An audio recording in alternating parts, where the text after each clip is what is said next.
celebrate 55 years of the inception of our first republic.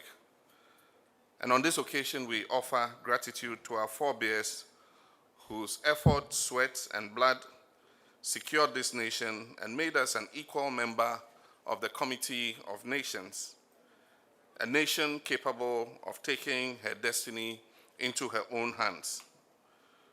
This day constitutes a major landmark in the historical account of this great nation, but we must view this monumental milestone beyond its historical significance by examining what it exacts from each of us by the way of the true meaning of what a nation ruled by its people should be. Today must become a day of introspection, a day to reflect on the challenges we face and celebrate the successes we have chalked. On this day, therefore, I wish to begin by reflecting on our urban growth. On June 3rd this year, our country was struck by twin disasters: torrential flooding and an explosion at a filling station, which together took a high toll in human lives and left many injured and scarred for life. Only just yesterday, I returned from Kumasi following flooding in the Garden City too, which unfortunately claimed at least 4 lives. The circumstances of both tragedies are similar. Both are growing megacities with increased human activity that interfere with nature. They also expose the negligence of city authorities in maintaining and clearing the waterways that pass through these cities. These events call for an attitudinal shift at both the level of the citizenry and the relevant state authorities. As citizens, we must be conscious of the effect that our activities have on the environment. Dumping trash, especially plastic waste, in our drains and waterways have the effect of impeding their flow and thereby increasing the likelihood of flooding. Our city authorities must also conduct regular, effective desilting and clearing of our waterways. Both government and the citizens must support the authorities of our metropolitan and municipal assemblies in the enforcement of their bylaws. Urbanization is a phenomenon happening all over the world, and Ghana, as a middle-income country, is experiencing her fair share of the challenges of urban growth. Ghana's population is currently estimated at 53% urban and 47% rural. The rural-urban drift will continue as long as the opportunities for employment exist only within our cities and towns. It is anticipated that by the next 20 years, close to 70% of our population would live in urban settlements. Urbanization, however, must be guided by rules and discipline. In this regard, we must all be prepared to live by the rules. We have all the relevant laws and bylaws. All we need to do is to enforce them. Assemblies must not grant permits for structures sited illegally. Officials who grant such permits must be severely sanctioned. Sanitary inspectors must be active in sanctioning and prosecuting people who litter or pollute the environment. Considering the status of sanitation in our cities, the sanitation courts must be the busiest courts of the land, and yet they are not. The financial adjudication and land litigation occupy far more of our judicial space than sanitation. We must all support our assemblies to do their duty. On our part, central government must also refrain from interfering in the work of the local government authorities when they enforce their rules and laws. We must use the recent calamities that befell us as a force for good. Our compatriots should not have died in vain. If their deaths result in better sanitation, a more disciplined and ordered urban environment, then they would not have died in vain. On this day, I wish to reflect on our economy. Ghana has made remarkable progress in the growth of our economy and is currently classified as a middle-income country. Despite this progress, our country, like many other emerging economies, has been experiencing challenges, especially on the side of macro stability. This has been characterized by high fiscal deficits, which have in turn pushed up inflation and interest rates. These challenges compelled me to put the country in a program with the IMF. This 3-year program will seek to significantly reduce the deficit and bring down inflation and interest rates. It will also boost growth and reduce our debt to sustainable levels. As I speak, we have just completed the first review of the IMF program. Initial reports of the review team have been very positive, and we're on track to achieve the deficit target of 7.5%. This fiscal tightening will help to bring down inflation and also interest rates and create a much improved environment for business and investments. This positive review will unlock the next tranche of IMF funding, which will help improve the Bank of Ghana's reserve position. Release of multi-donor budget support from the EU and other partners is also expected to inject more finance into the economy. The outlook is much brighter with the oversubscribed cocoa syndication financing of some $2.5 billion offered instead of the $1.8 billion we were requesting, and the IMF's approval for Ghana to launch a new Eurobond this year of $1.5 billion. I have stated before, and I'll state again, that I have the political will to see this program through. Despite the fact that next year is an election year and thereby the political season, I'm determined to end the economic boom and bust that comes with every election cycle, no matter the political cost.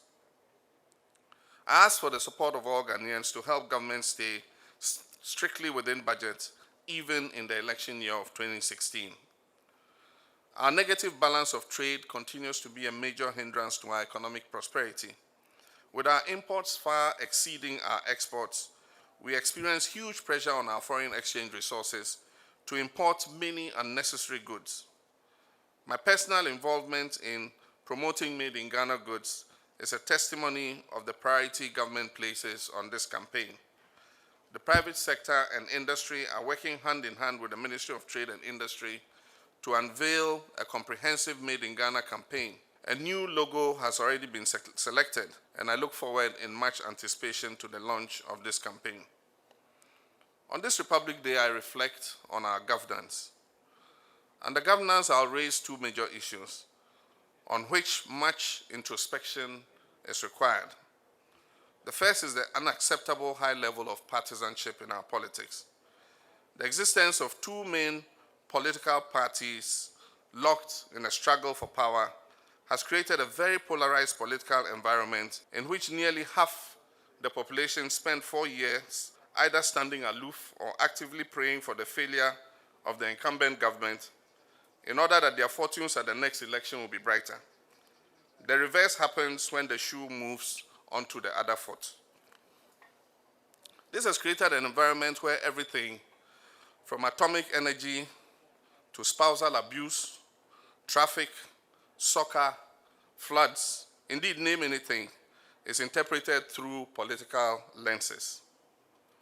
So intense is such partisanship that it has infected all segments of our society: educational institutions, academia, traditional authority, the judiciary, and even our churches and mosques. The Mo Ibrahim Index scores Ghana very high on democracy and good governance, but flags our partisanship as a major weakness.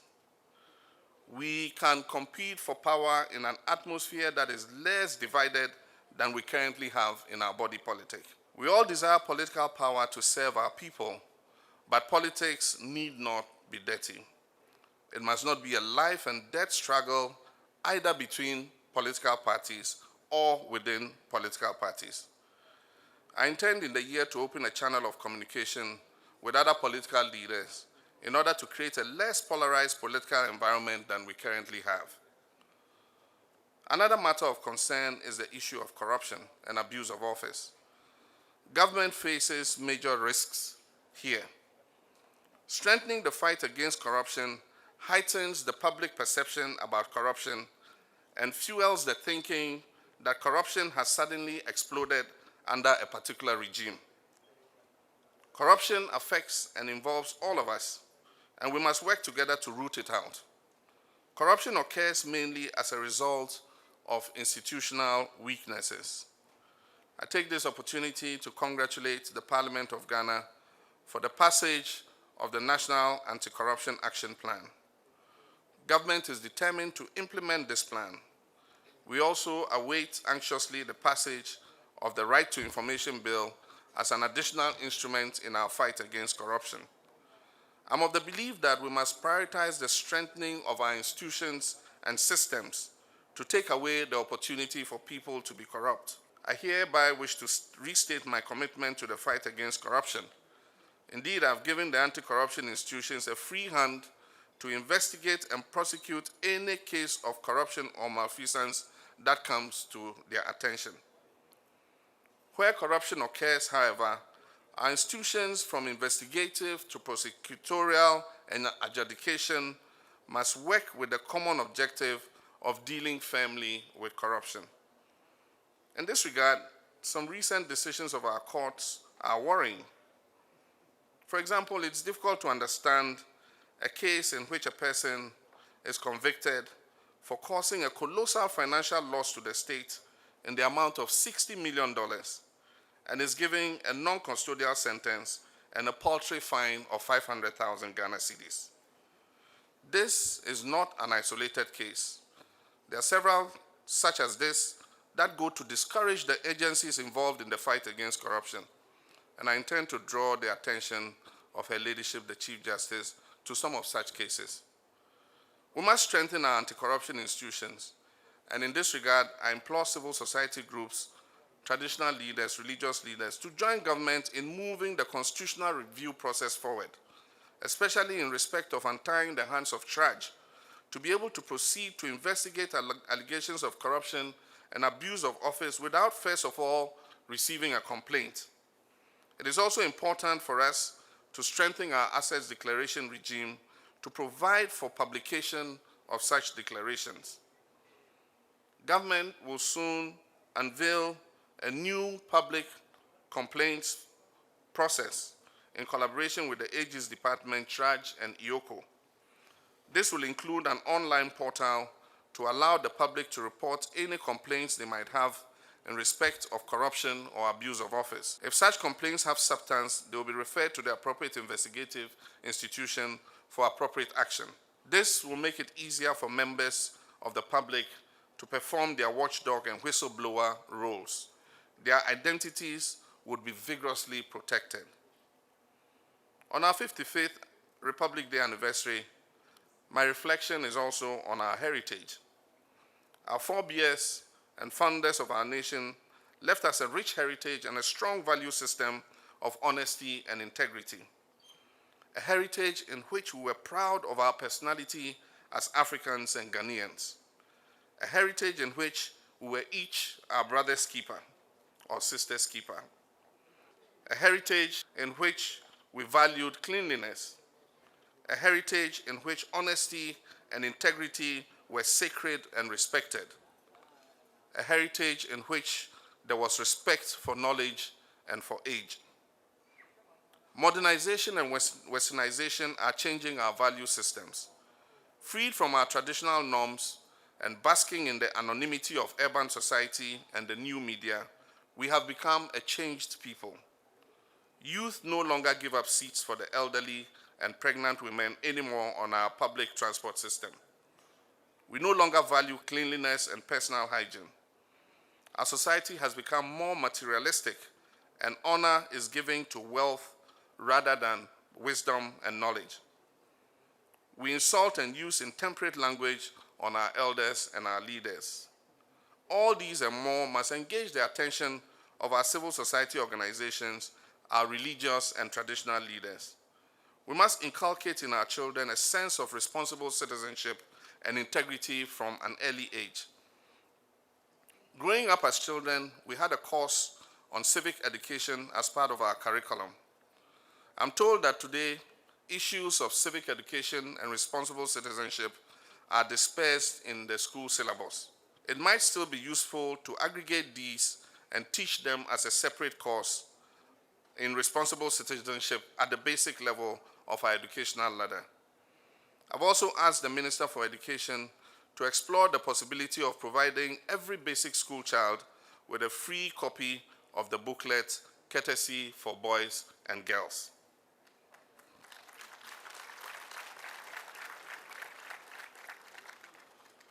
While we cannot remain completely unaffected by our interaction with the rest of the world, there are countries in the world that have shown that it is possible for modernization to exist in harmony with our traditions and values. 55 years on, I reflect on our successes as a nation. Many more children are attending school now than ever before in our history. As many girls are in school as our boys. We have improved access and opportunity for education at all levels. Our people can expect to live longer.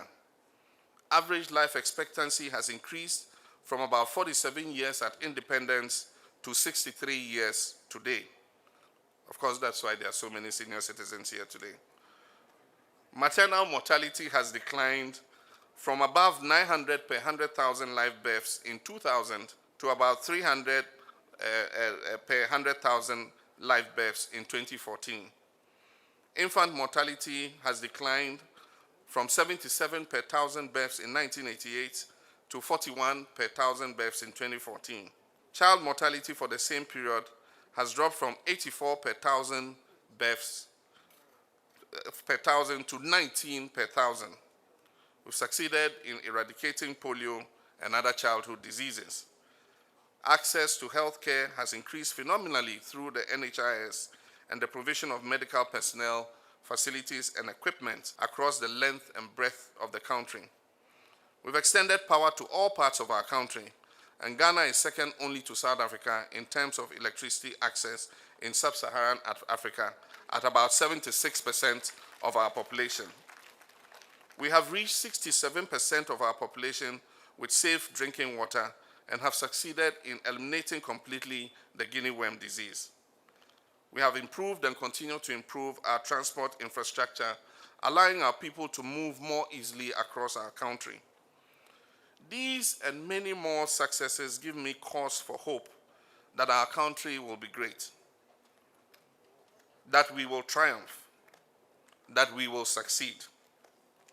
The question one asks is our glass half empty or it is half full? As a born optimist, I say it is half full, and that we can fill it to the brim if we just focus and we work together. Yes, we have challenges, but who says other countries don't have their own challenges as well? The great Nelson Mandela said, after climbing a great hill, one only finds that there are many more hills to climb. Let me take this opportunity of our Senior Citizens Luncheon to commend especially the Ministry of Gender, Children and Social Protection for the initiative of issuing the bank card. This card will give our elderly priority access for service at banks, hospitals, and other public services. It will also entitle them to pay only a half fare when they ride on our Metro Mass Transit buses and the Bus Rapid Transit buses, which we'll be introducing soon. I wish all our senior citizens a blessed and enjoyable day. I wish them long life and good health. I wish they continue to contribute their quota to the progress of our country. And I thank you, and may God bless our homeland, Ghana.